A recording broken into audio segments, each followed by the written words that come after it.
विद्यार्थी मित्रांनो, आज आपण आपल्या इयत्ता 6वीच्या इंग्रजीच्या पाठ्यपुस्तकातील पहिल्या युनिटमधील चौथा lesson the people who protect nature या पाठावर आधारित संपूर्ण स्वाध्याय सोडवणार आहोत। तुम्ही या पाठाचे अध्ययन केलेच असेल।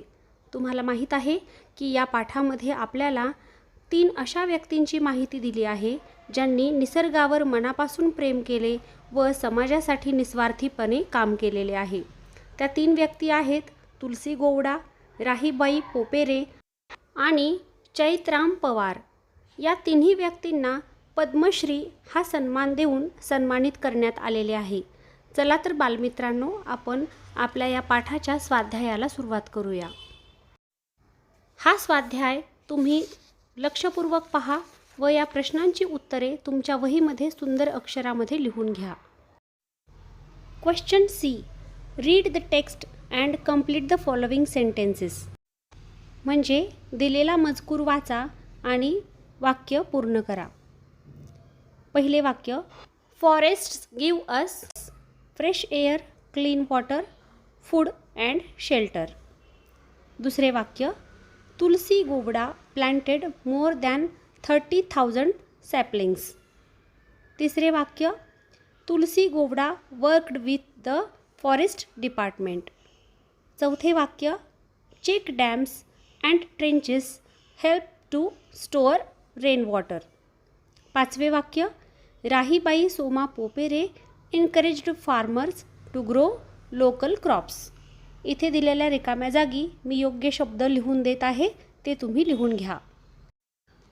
Question D, complete the following table. दिलेला तक्ता पूर्ण करा। इथे आपल्याला एक तक्ता दिला आहे जो आपल्याला पूर्ण करायचा आहे। इथे आपल्या पाठातील 3 व्यक्तींची नावे आहेत, तुलसी गोवडा, चैत्राम पवार आणि राहीबाई पोपेरे। पुढे त्यांचे राज्य लिहायचे आहे। त्याच्या पुढे त्यांना काय म्हणून ओळखले जाते ते लिहायचे आहे व शेवटच्या रकान्यामध्ये त्यांना पद्मश्री कोणत्या वर्षी दिले गेले ते लिहायचे आहे। हा तक्ता मी तुम्हाला इथे पूर्ण करून देत आहे। तुलसी गोवडा यांचे राज्य आहे कर्नाटक।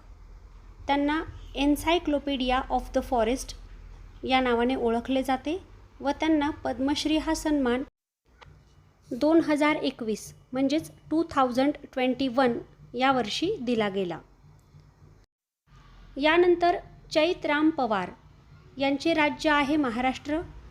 त्यांना जलयोद्धा म्हणजेच वॉटर वॉरियर या नावाने ओळखले जाते।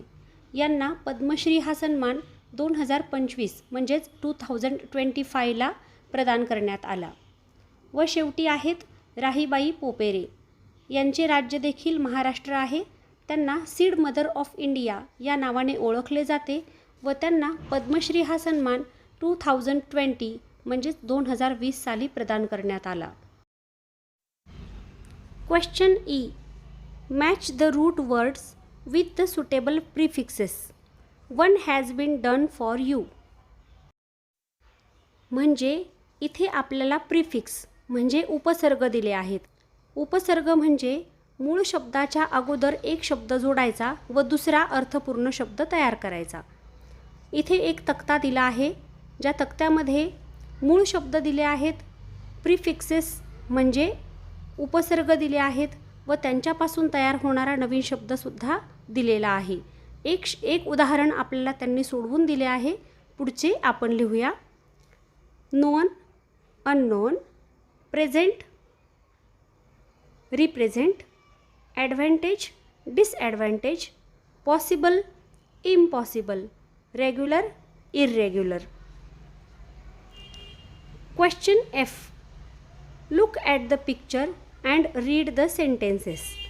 या प्रश्नामध्ये आपल्याला काही चित्र दिली आहेत व त्या शेजारी दिलेली वाक्य वाचायला सांगितली आहेत। पहा, पहिले चित्र, this is a boy, he is studious. दुसरे वाक्य पहा, this is a girl, she is brave. आणि तिसरे वाक्य पहा, this is a tree, it is green. अशी ही 3 चित्र व त्यांच्या शेजारी दिलेली 3 प्रकारची वाक्य आहेत। येथे या वाक्यांमधून व चित्रांमधून त्यांना आपल्याला नाऊन, प्रोनाऊन व जेंडर म्हणजेच नाम, सर्वनाम व लिंग यांची ओळख करून द्यायची आहे.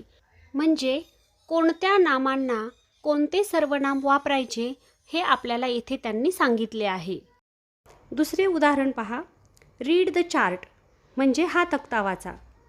तक्त्यातील पहिल्या ओळीमध्ये जेंडर म्हणजे लिंग दिले आहे, दुसऱ्यामध्ये प्रोनाऊन म्हणजे सर्वनाम दिले आहे व तिसऱ्यामध्ये उदाहरण दिले आहे. याचे आपण वाचन करूया म्हणजे तुमच्या लक्षात येईल. पहिला प्रकार आहे मस्क्युलाइन म्हणजे पुल्लिंग.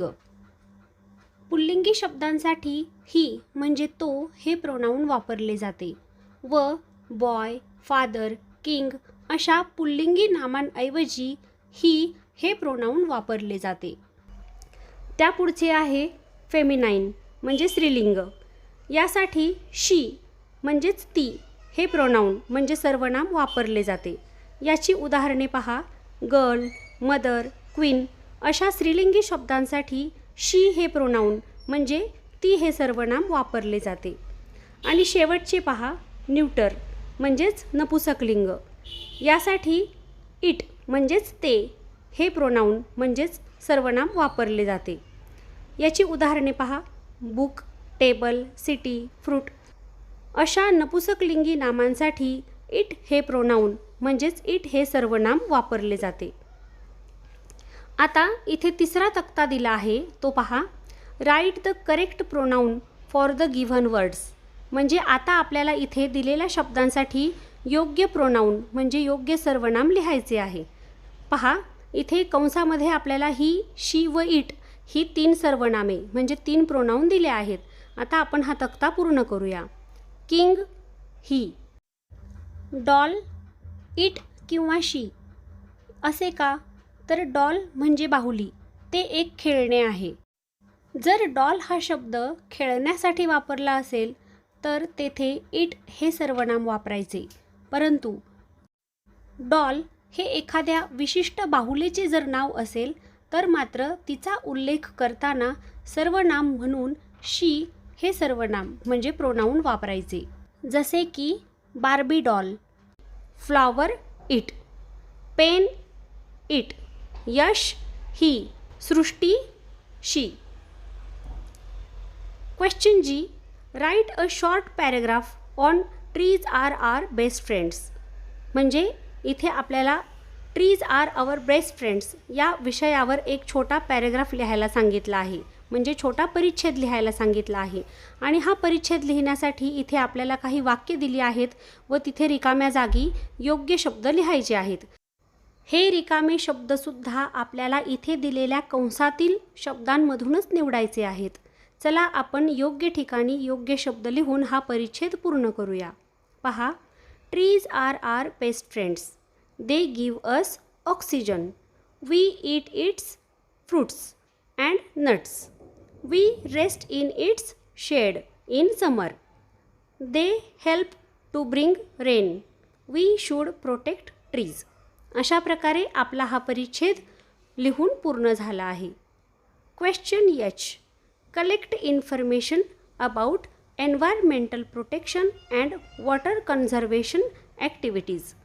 या प्रश्नाचा अर्थ असा आहे की पर्यावरण संरक्षण व जलसंधारणची माहिती मिळवा. आता इथे मी तुम्हाला एन्व्हायरमेंटल प्रोटेक्शन म्हणजे पर्यावरण संरक्षण व वॉटर कन्झर्वेशन ॲक्टिव्हिटीज म्हणजे जलसंधारण उपक्रम किंवा कृती यांची काही नावे देत आहे, ती तुम्ही लिहून घ्या.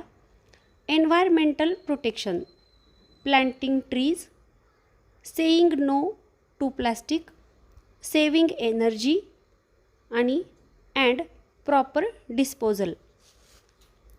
वॉटर कन्झर्वेशन ॲक्टिव्हिटीजमध्ये fixing leaks, smart uses of water, rain water harvesting आणि यूजिंग बकेट्स म्हणजे वाहते पाणी वापरण्याऐवजी बादलीत भरून पाणी वापरणे अशा काही कृतींचा समावेश यामध्ये होऊ शकतो.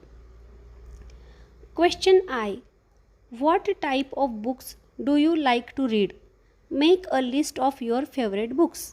म्हणजे तुम्हाला कोणत्या प्रकारची पुस्तके वाचायला आवडतात आणि तुमच्या आवडीच्या पुस्तकांची यादी करा.